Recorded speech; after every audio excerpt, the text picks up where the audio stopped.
అందరికీ నమస్కారం. తెలుగు స్టోరీస్ లైబ్రరీకి మీ అందరికీ స్వాగతం. ఇప్పుడు మనం వినబోయే సీరియల్ జీవితం ఇలా కూడా ఉంటుందా 18వ భాగం. రచన అంగులూరి అంజనీదేవి గారు. రాత్రేగా అత్తయ్య జుట్టుకు అప్లై చేసింది. మళ్ళీ ఉదయాన్నే ఎందుకు అని అన్నా వినదు. వద్దంటున్నా వినకుండా కీరమ్మ చేత క్యారెట్లను ఉడకబెట్టించి అందులో తేనె కలిపి ఒంటికి పొయ్యమని కోడల్ని పిలిచి కుర్చీలో కూర్చుంది మాధవీలత. అత్తగారు చెప్పినట్టే మోక్ష పూస్తూ నిలబడింది. పూసి ఎంత పూసినా ఆ గిన్నెలో గుజ్జు తగ్గటం లేదు. కీరమ్మ మీద కోపంగా ఉంది. ఉడికించే ముందు 2 క్యారెట్లు తక్కువ వేసి ఉడికిస్తే దాని సొమ్మేం పోయింది అని తిట్టుకుంది. ఆనంద్ గట్టిగా కేకేశాడు, మోక్ష ఎక్కడున్నావే అని. మోక్ష ఉలిక్కిపడి, చూడండి అత్తయ్య ఆ కేక, మనిద్దరం దడుచుకున్నావా లేదా అంది. వాడంతేలే మోక్ష, నువ్వు కానీ అని అంది. ఏం కానీయాలో ఏమో, పిలిచిన వెంటనే వెళ్లకుంటే ఉద్యోగం చేస్తున్నానని పొగరే నీకు అంటాడు. వెళ్తానత్తయ్య అంది మోక్ష. ఆ కొంచెం పూసి వెళ్ళు, అదంతా పూస్తేనే ముడతలు తగ్గుతాయేమో, పడేస్తే ఏమొస్తుంది అంది మాధవీలత. ఎవరంత కలపమన్నారు? 50 దాటాకొచ్చిన ముడతలు ఈ గుజ్జంతా పూయిగానే పోతాయా? పూసి నా చేతులు పీకుతున్నాయి అత్తయ్య, ఆ కొంచెం మీరే పూసుకోండి అంటూ ఆ గుజ్జున్న బౌల్ని కింద పడేసి వెళ్ళింది మోక్ష. అది చూసి కీరమ్మ, ఏదో వారానికో 4 రోజులకో అయితే పర్వాలేదు కానీ రోజుకు 2 సార్లు ప్యాక్ చేయాలంటే ఎవరి వల్ల అవుతుంది అని మనసులో అనుకుంది. మోక్ష సడన్గా బౌల్ని కింద పడేసి వెళ్ళిందని మాధవీలత బిత్తరపోలేదు, బాధపడలేదు. మోక్ష ఈ మధ్యన ఒక చిట్కా చెప్పింది ఆమెకి. మనసును ప్రశాంతంగా ఉంచుకుని కోపం లేకుండా ఉంటే ముఖం మీద ముడతలు పోతాయని, ఎప్పుడూ నవ్వుతూ ఉండటం కూడా సౌందర్య రహస్యంలో ఒక భాగమని. అప్పటి నుంచి ఏ మాట విన్నా, ఏ చర్య చూసినా పాజిటివ్గా ఉండడానికే ప్రయత్నిస్తోంది. వెంటనే ఆ గిన్నెను అందుకుని అందులో మిగిలి ఉన్న గుజ్జును తీసి దట్టంగా రుద్దుకుంది. 1 గంట ఆగి స్నానం చేసి వచ్చింది. జుట్టు ఆరబెట్టుకుంటూ సోఫాలో కూర్చుంది. కీరమ్మ పనంతా అయ్యాక వచ్చేప్పుడు రాత్రికి కూరగాయలు పట్టుకొస్తాను, డబ్బులు ఇవ్వండమ్మా అంటూ మాధవీలత దగ్గరికి వెళ్ళింది. సరే అంటూ పర్సులోంచి డబ్బులు తీసి కీరమ్మకి ఇచ్చింది. కీరమ్మ డబ్బులు తీసుకుని మాధవీలత వైపు పరిశీలనగా చూసింది. అదేంటమ్మా మీ మొహం అలా ఉంది అంది. ఎలా ఉందే, నిన్న కన్నా బాగుందా అంది ఉత్సాహంగా. లేదమ్మా, వాచినట్టు పాచినట్టు కాస్త ఎర్రబడింది, ఎందుకైనా మంచిది అద్దంలో చూసుకోండి అంది. ఆమె ఉలిక్కి పడింది. ఎందుకుంది అలాగా అంది. ఏమో నాకేం తెలుసమ్మా, రాత్రికి మీ మొహానికి ఏమేం పూయాలో కాగితం మీద రాసి ఇవ్వండి, కూరగాయలతో పాటు అవి కూడా పట్టుకొస్తాను, నాకు అసలేం మతిమరుపు, నోటితో చెప్తే అసలే గుర్తుండి చావట్లేదు అంటూ ఎదురుగా వచ్చి నిలబడింది. నువ్వు వెళ్ళవే, నాకేంటో మొహం అంతా మండుతున్నట్టుంది అంటూ లేచి అద్దం దగ్గరికి వెళ్ళింది. ఆమె అద్దం దగ్గరికి వెళ్తుంటే వెనక నుంచి కీరమ్మ, మీ మొహంలో దద్దుర్లే కాదమ్మా, 2 మచ్చలు కూడా కనిపించాయి, అద్దాలు పెట్టుకుని చూసుకోండి, ఎందుకైనా మంచిది, ఇప్పటికే జుట్టు పలచబడిపోయిందని బాధపడుతున్నారు, దానికి తోడుగా మచ్చలు ఎక్కువైతే ఇంకా బాధపడతారు అంటూ వెళ్ళిపోయింది. ఇప్పుడు నిజంగానే బిత్తరపోయింది మాధవీలత. నా ముఖానికి మచ్చలు కూడా వచ్చాయా? అసలు చిన్నప్పటి నుంచి ఒక్క మచ్చ కూడా లేని ముఖం నాది, ఇప్పుడు మచ్చలు ఎందుకు వచ్చాయి అని మనసులో అనుకుంటూ వెళ్ళి డ్రెస్సింగ్ టేబుల్ ముందు నిలబడింది. చేతుల్ని ముఖాన్ని గుచ్చి చూసుకుంది. ఆమె కళ్ళకు అద్దాలు పెట్టుకున్న మంచు వాలినట్టుగా మసకమసగానే ఉంది. మచ్చలు ఉన్నట్టున్నాయి, వెంటనే లేనట్టున్నాయి. లోపలంతా కంగారు. మోక్ష చెప్పినట్టు ఎంత పాజిటివ్గా ఆలోచిస్తూ ప్రశాంతంగా ఉందామన్నా ఉండలేకపోతోంది. కీరమ్మ అలా అనటం వల్లనో ఏమో భయంతో దిగులుతో ముఖమంతా ముడుచుకుపోయింది. కీరమ్మ చెప్పిన ఆ 2 మచ్చల్ని వెతుక్కుంటూ అక్కడే నిలబడింది మాధవీలత. ఇక ఎప్పుడైనా మోక్ష ఆఫీస్కి తీసుకెళ్తే లంచ్ బాక్స్లో ప్రతిరోజు ఒక బాయిల్డ్ ఎగ్ పెడుతుంది మాధవీలత. ఆఫీసులో ఎంత వర్క్ చేసినా తిండి బాగా తింటే అలసట అనిపించదు అని మంచి పోషకాహారంతో కూడిన పదార్థాలనే బాక్స్లో పెడుతూ ఉంటుంది. మోక్ష తింటున్నప్పుడు ఆమె కొలీగ్స్ కూడా ఆమె టిఫిన్ బాక్స్లోకి తొంగి చూసి, మీ అత్తగారి అప్పటికప్పుడు అప్డేట్ అవుతూ ఫుడ్ చార్ట్కి బాగా ఇంపార్టెన్స్ ఇచ్చేలా ఉన్నారు కదా, ఇన్ని రోజులు అర్థం కాలేదు కానీ ఇప్పుడు అర్థమైంది, నువ్వెందుకు ఇంత పుష్టిగా ఉన్నావో అంటూ ఉంటారు. వాళ్ళ మాటలు చాలా వరకు నిజమే అనిపిస్తాయి మోక్షకి. ఎక్కువగా మోక్ష పక్క సీట్ అమ్మాయినే లంచ్ టైంలో మోక్ష దగ్గర కూర్చుంటుంది. ఇవాళ కూడా అలాగే కూర్చుని తింటున్నారు. మోక్ష, ఇవాళేంటి నీ లంచ్ బాక్స్లో ఎగ్ లేదు? మీ హబ్బీ స్వామి మాల ఏమైనా వేసుకున్నారా? అంది కొలీగ్. నీకొచ్చిన డౌట్ నాకు అర్థమైందిలే, క్లియర్ చేయనా? అంది మోక్ష. చెయ్యి అంది కొలీగ్. మా అత్తగారి ముఖం మీద 2 మచ్చలు వచ్చాయని ఎవరు చెప్పారో తెలియదు, కానీ అవి నా వల్లనే వచ్చాయని ఆమె అనుమానం. పక్కనుండే అపార్ట్మెంట్లో ఆమె స్నేహితురాళ్ళుంటే అక్కడికి కూడా వెళ్ళి అడిగిందట మచ్చలు ఉన్నాయా లేవా అని. వాళ్ళు లేవని చెప్పినా నమ్మటం లేదు. అయినా ఆ 2 మచ్చలు ఇప్పటివి కావు, ఎప్పటి నుంచో ఉన్నాయి. ఈ మధ్యన ఓవర్గా ఫేషియల్లు, ఫేస్ ప్యాకులు అయినందువల్ల ఆమె స్పష్టంగా బయటపడ్డాయేమో. అప్పటికి చెప్పాను, నారింజ రసంలో పాలు కలిపి 1 రోజుల పాటు క్రమం తప్పకుండా ముఖానికి పట్టిస్తే మచ్చలు పోతాయని. వినటంలా నా మీద కోప్పడుతుంది. ఇక నా లంచ్ బాక్స్లో ఎగ్గు కూడానా అంది. ఇదేవి కర్మే, అనవసరంగా నోటికాడు ఫుడ్ పోగొట్టుకున్నావు అంది కొలీగ్. నాకు కూడా అదే అనిపిస్తోంది. ఆవిడ కోసం నేను ఎంత కష్టపడ్డానో మీకు తెలియదా? ఎంతమంది బ్యూటీషియన్లు కలిశాను, ఎన్ని ఫోన్ కాల్స్ చేశాను.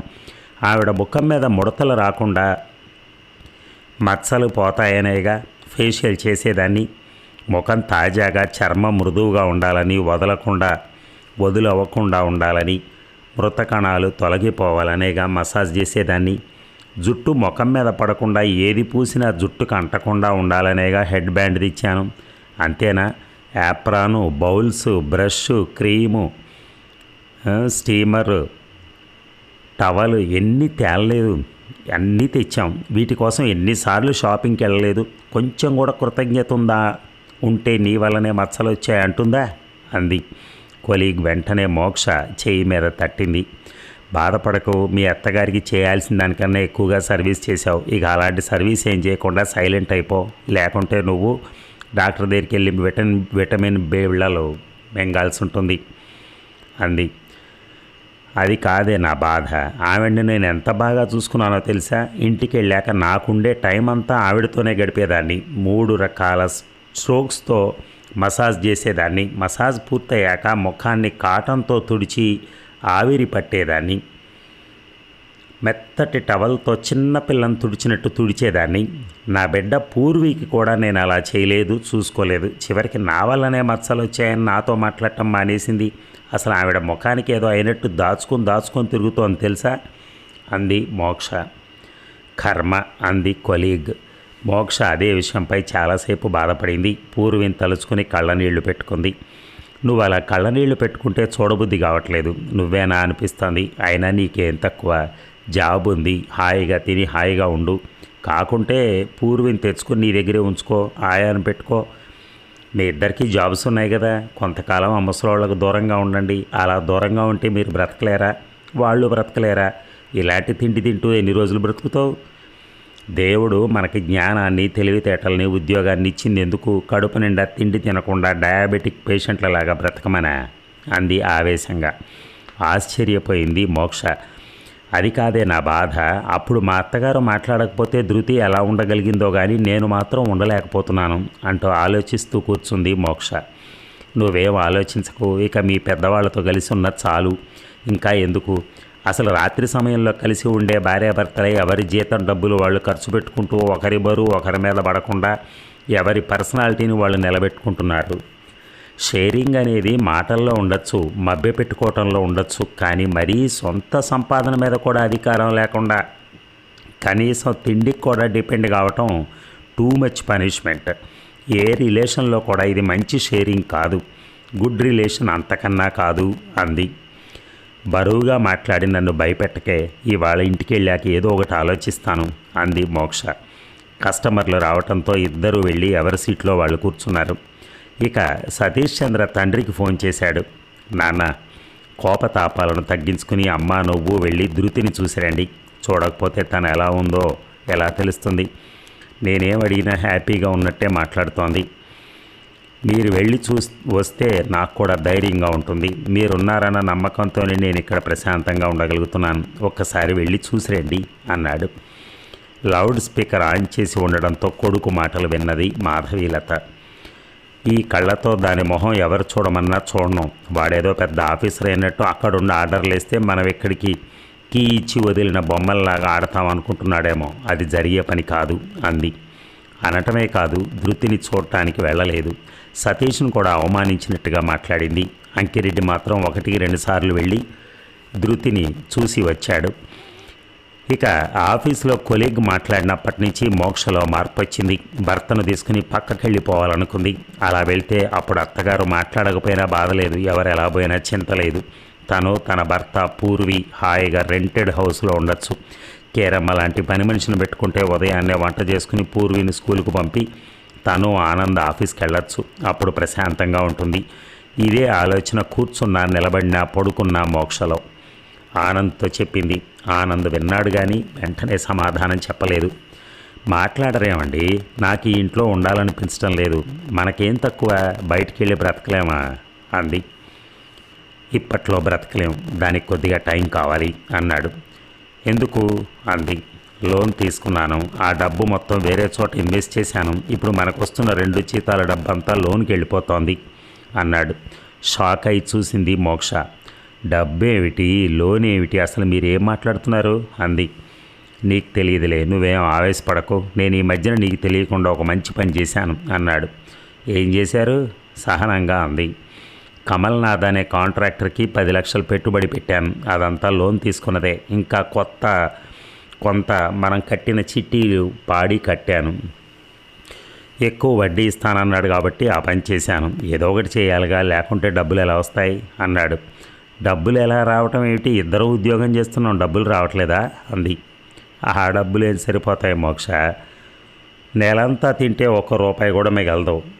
ఇప్పుడు ఏదో మా నాన్న మనకు తిండి పెడుతున్నాడు కాబట్టి ఇద్దరి జీతాలు చిట్టీలకు గట్టి సేఫ్ సైడ్లో ఉన్నాం, లేకుంటే ఏముంది అన్నాడు. సరే అంతవరకు ఓకే, కొత్తగా ఈ లోన్లు ఎందుకు, ఆ చిట్టి డబ్బులన్నీ తీసుకోవటం ఎందుకు, కాంట్రాక్టర్కి ఇవ్వటం ఎందుకు, ఆయన ఇంత పని చేస్తూ నాకెందుకు చెప్పలేదు అంది. చెబితే మీ ఆడవాళ్ళు ఇలాంటి వ్యాపారాలు చేయనిస్తారా, అన్నీ భయాలేగా మీకు, భయపడుతూ కూర్చుంటే ఏమీ సాధించలేం. నేను పెట్టిన 10 లక్షలకి తొందరలోనే 20 లక్షలు వస్తుంది, అలా ఏ రంగంలో వస్తుంది చెప్పు. అందుకే నీకు చెప్పకుండా నీ సంతకాన్ని నేనే చేసి నీ పేరుతో లోన్ తీసుకున్నాను. నీ జీతం మొత్తం ఇప్పుడు చిట్టీకి పోదు, ఆ లోనుకు పోతుంది. అయినా 1 నెల దాకా దాని మీద వచ్చే లాభం మొత్తం మన పేరుతో బ్యాంకులో వేసుకొని మిగతాది లోనుకు కట్టేద్దాం, ఓకేనా, ఇక భయపడకు అన్నాడు. పిచ్చి చూపులు చూస్తోంది మోక్ష. పక్కనే ఉండి వాళ్ళ మాటలు విన్న అంకిరెడ్డి వెంటనే వచ్చి వాళ్ళ దగ్గర కూర్చున్నాడు. మోక్ష ముఖంలోకి చూశాడు. నువ్వేం కంగారు పడకు మోక్ష, ఆనంద్ చెప్పినట్టు చేస్తే సరిపోతుంది అన్నాడు అంకిరెడ్డి. ఇది మీకు తెలుసా మావయ్య, మీరు కూడా ఆయన మాటలకే సపోర్ట్ చేస్తున్నారు, ఆయన చేసిన పని మీకు నచ్చుతోందా అంది మోక్ష. ఆ కాంట్రాక్టర్ మంచివాడేనమ్మా, మన డబ్బుకేం డోకా లేదు అన్నాడు అంకిరెడ్డి. డబ్బులు పోతాయని నేను అంటం లేదు మావయ్య, లోన్లు తీసుకోవటం ఎందుకు, అది నాకు చెప్పకుండా నేను సంతకం పెట్టకుండా. నీ సంతకం ఆనంద్ పెట్టాడు మోక్ష అన్నాడు. అది మీకు కూడా తెలుసా మావయ్య అంది ఆశ్చర్యపోయే ఓపిక లేనట్టుగా. అన్నాడు అంకిరెడ్డి. నా ఏం మాట్లాడుతున్నారు మావయ్య, అసలు మీరేనా అంది. నేనే మోక్ష, ఇందులో తప్పే ఉందమ్మా, నువ్వు నీ ఆఫీసు వదిలేసి ఆఫీసుల చుట్టూ తిరగలేవని నీ కంఫర్ట్ కోసం నీ సంతకం ఆనంద్ చేశాడు, ఇంత మాత్రానికే మీరేనా అంటూ నన్ను ప్రశ్నిస్తావెందుకు, అంత పెద్ద కళ్ళు చేసి చూడటానికి ఇప్పుడు ఏం జరిగిందని అన్నాడు.